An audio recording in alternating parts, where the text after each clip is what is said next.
McGuire-Dix-Lakehurst. Thank you, General Martin, for the introduction and for your great leadership of the Air Force Expeditionary Center. I want to thank all the outstanding leaders for coming to welcome me here today, including General Maggie Boer and Colonel James Hodges. I want to thank the folks who are the backbone of our military. Give a big round of applause for your incredible senior NCOs.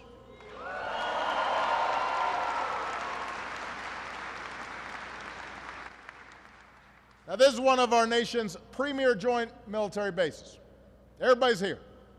We've got Army. We've got Navy. We've got Air Force. We've got Marines. And we got some Coast Guard. Who's that one Coast Guard? There you go. That was loud right there. All of you come together as one great American team. And I know that we also have some spouses and families here today. Your wives, your husbands, your partners, your sons, your daughters, they serve as well. They make their own sacrifices, especially when you're deployed. So our military families are the heroes on the home front. Give it up for our remarkable military families.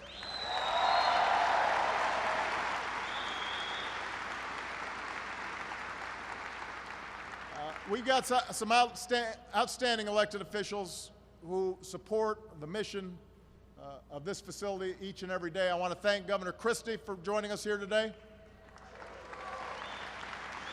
We've got some outstanding members of Congress who are here. Bob Menendez, Cory Booker, Congressman John Runyon, Congressman Donald Norcross, and incoming Congressman Tom MacArthur.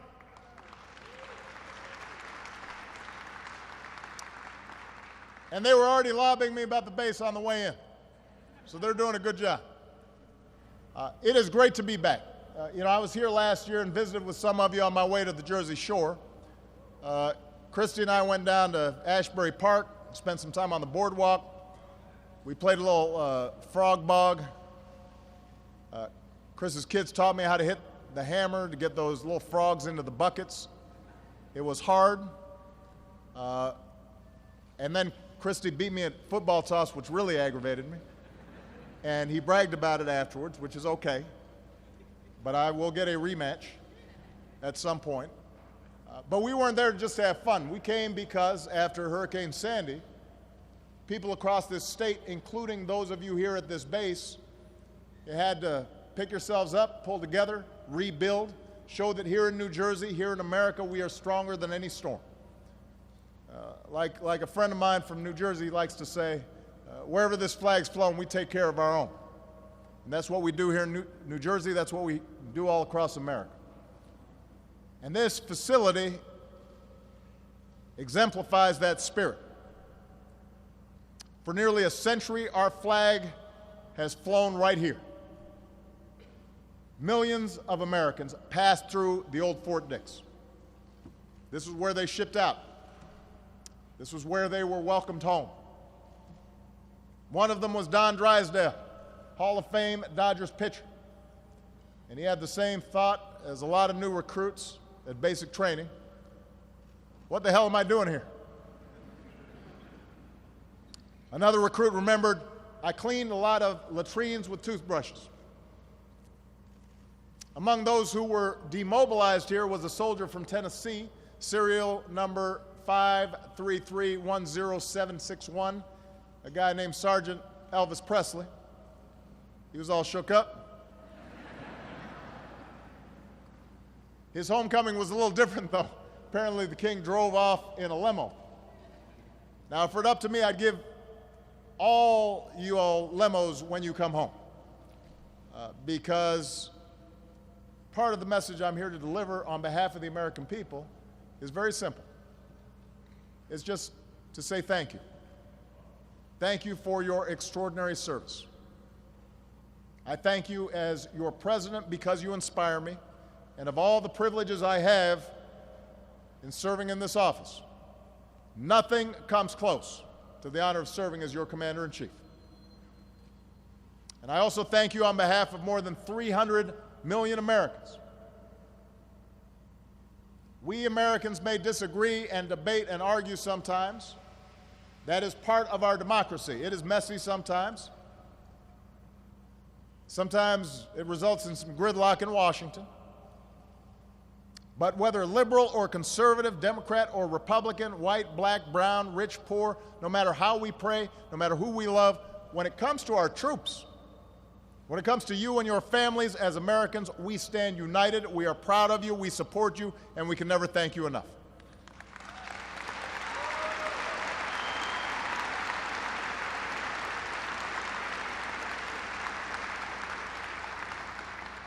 And that's especially true now, during the holidays.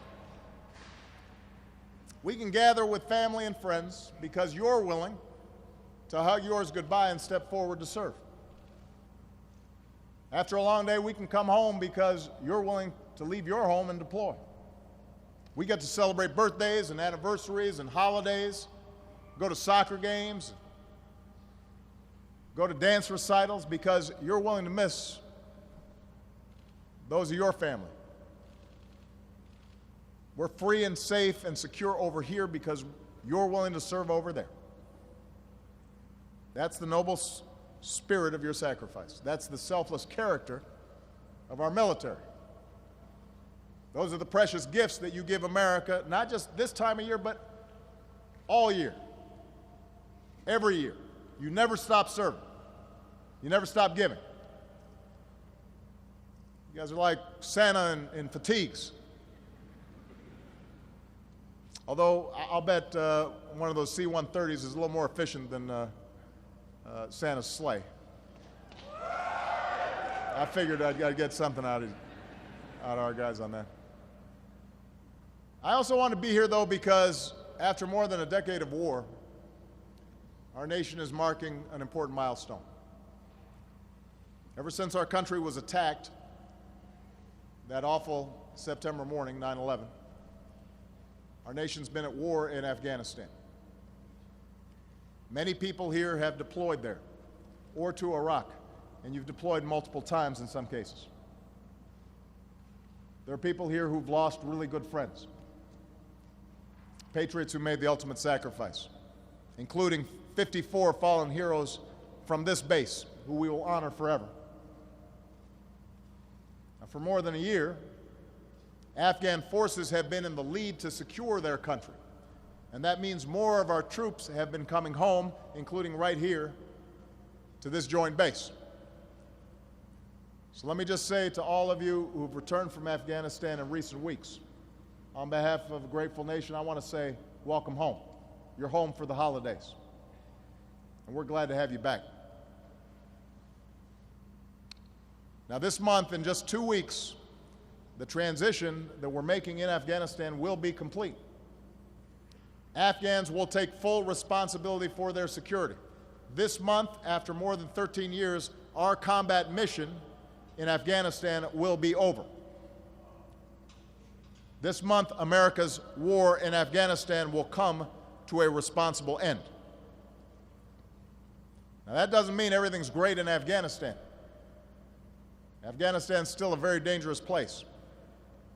But I want you and every American who has served in Afghanistan to be proud of what you've accomplished there. Because your generation, the 9/11 generation, has met every mission that's been given to you. You helped decimate the core al-Qaeda leadership and deliver justice to Osama bin Laden. He will not be attacking here anymore. You helped to prevent terrorist attacks against this country. You helped push back the Taliban. You helped train Afghan forces to take the lead. You helped make possible a historic election this year and the first democratic transfer of power in Afghanistan's history. Despite all their challenges, Afghans are now looking to the future, and that's all because of you. That makes us safer, and it gives them a chance for a better future.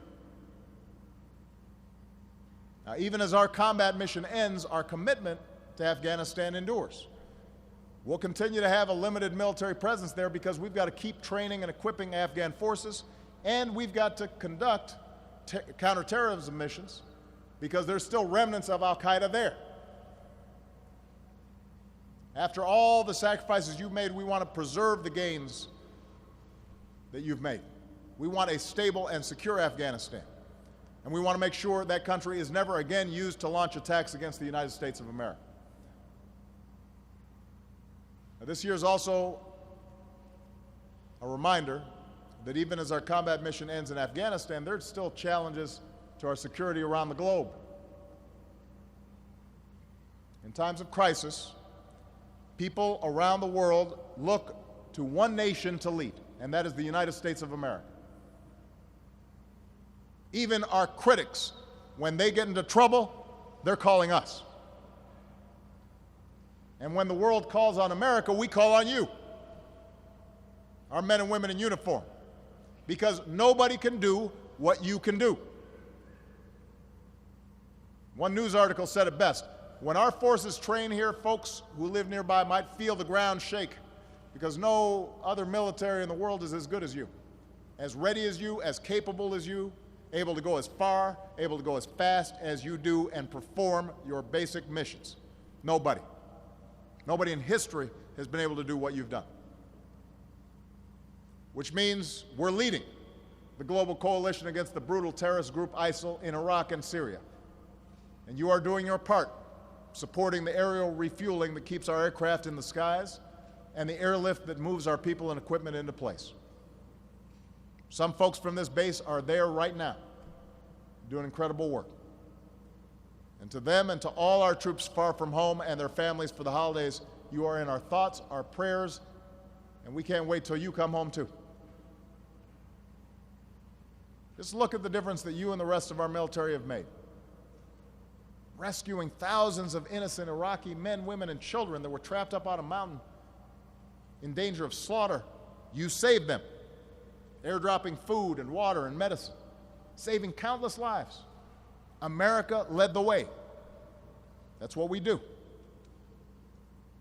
Along with our coalition partners, we are hammering these terrorists, taking out their fighters, their commanders, hundreds of vehicles and tanks, nearly 200 oil and gas facilities, the infrastructure that funds their terror, more than 1,000 fighting positions, checkpoints, buildings, barracks. We're taking them out.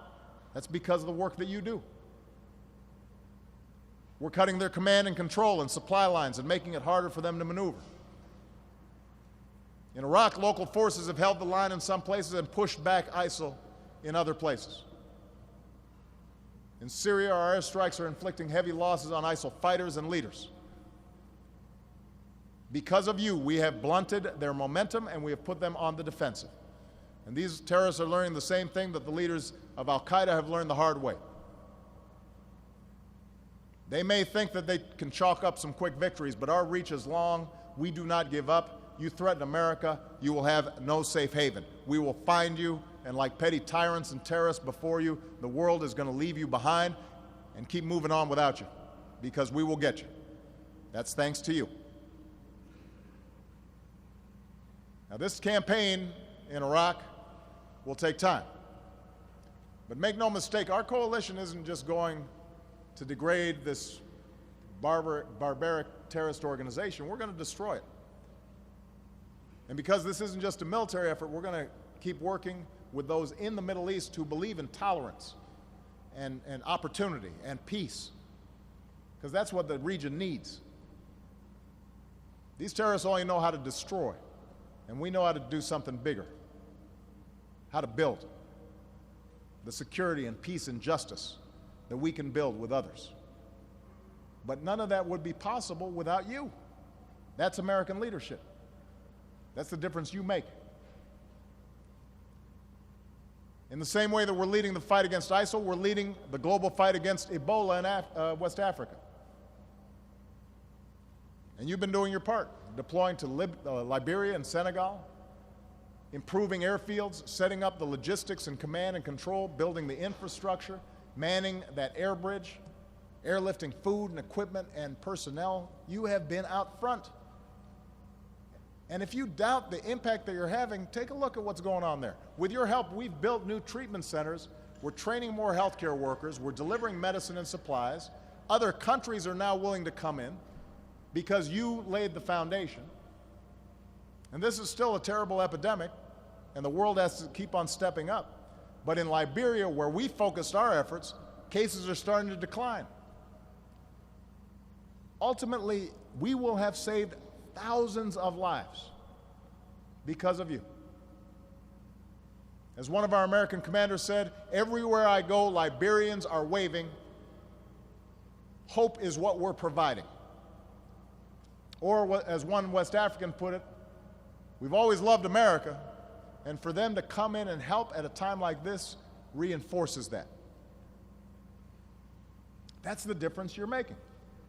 There are people who are alive today because of what you guys do. That's American leadership.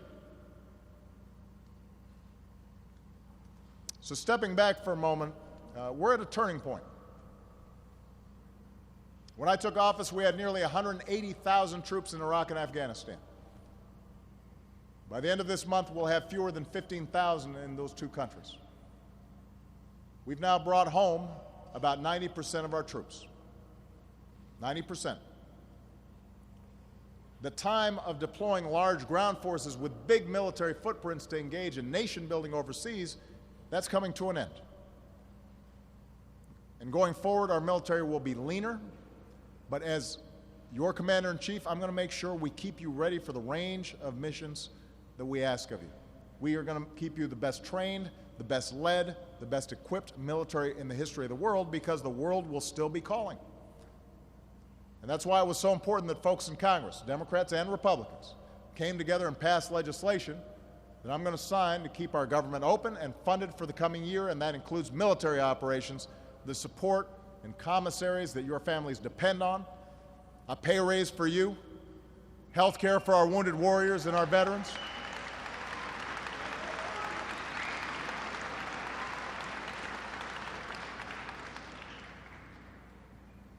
You've always been there for us. We've got to be there for you. And let me make one other point. At this time of transition, I know some of you will be returning to civilian life. I was talking about this with the two generals that I rode over with. We want to make sure you can enjoy the American dream that you helped to defend. So we'll keep helping you with the transition assistance and the credentialing and the licensing to help find civilian jobs worthy of your incredible talents. We're going to keep funding the post-9/11 GI Bill and keep working with colleges and universities to help you and your families realize your dream of a higher education.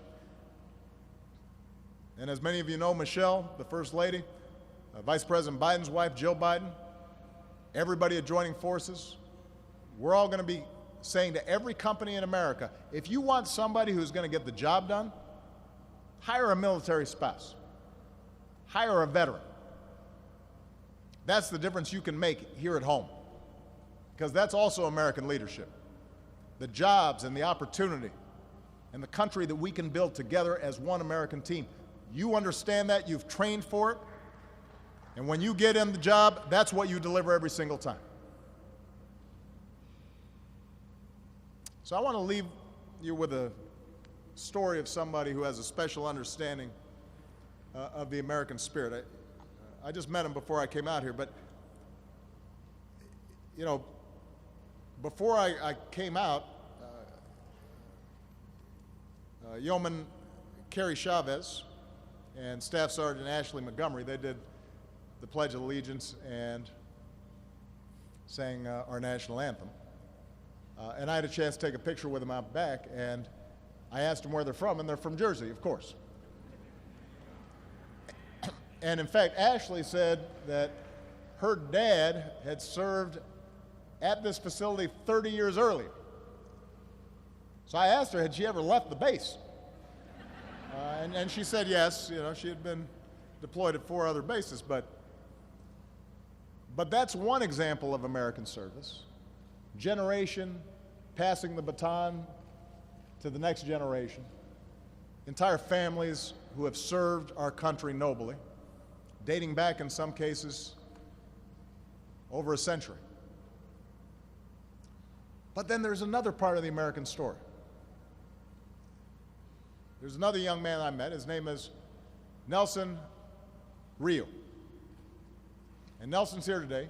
Wave, Nelson. This is Nelson. Now, the reason I want to tell Nelson's story is because, unlike Ashley, Nelson wasn't born here on base. He wasn't born in Jersey. He was born in the Republic of Congo. And when his country slipped into civil war, he and his mother became refugees. And that was a terrible civil war. Over 1 million people died in that civil war. That was a hard life.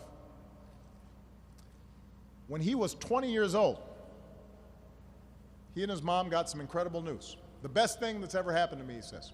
He had the chance to come to America. So they land in Los Angeles, and Nelson said it was like being in a movie. All these glistening buildings and freeways, and they settled in Arizona, and Nelson barely spoke a word of English. So he took high school classes, English, American history. He earned his high school diploma, and then he signed up to serve a country that wasn't even yet fully his own. He raised his hand, took the oath, joined the United States Air Force. And then this past 4th of July, he put on his uniform, he raised his hand again, and he took another oath to become a citizen of the United States. The 4th of July, he says, is my new American birthday. And today, Airman First Class Nelson Ryu is an engineering apprentice here on base, helping to keep his fellow airmen safe. And at 24 years old, he dreams of someday joining the Special Forces. And he says, freedom is the reason why I am in this country and why I wanted to be part of those who sustain that freedom. It's a great feeling to know you're the backbone of the greatest nation on earth. So you think about that. You've got folks whose dads were born on, or who were born on base and who served, going back generations, but then you've got new Americans with that same patriotism, that same sense of what we're about as Americans, that same creed that we can all pledge allegiance to, regardless of what we look like or where we come from. We're fighting on the same team for the same values and the same ideals. So thank you for your patriotism, Nelson. And that's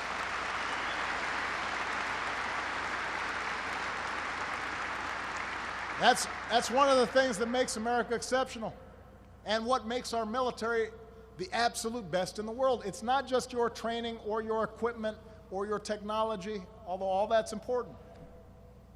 What makes us special, what makes us the best is all of you. It's your character and your willingness to say, send me, your dedication to duty and your courage and your readiness to defend our values and our ideals of freedom and liberty, not just for us, but for people all around the world. You are the backbone of the greatest nation on earth, and you will always be that. And for that, America is eternally grateful, and I am incredibly proud to serve as your Commander-in-Chief. So happy holidays, everybody. God bless you. God bless your families. God bless our armed forces. God bless the United States of America. Thank you.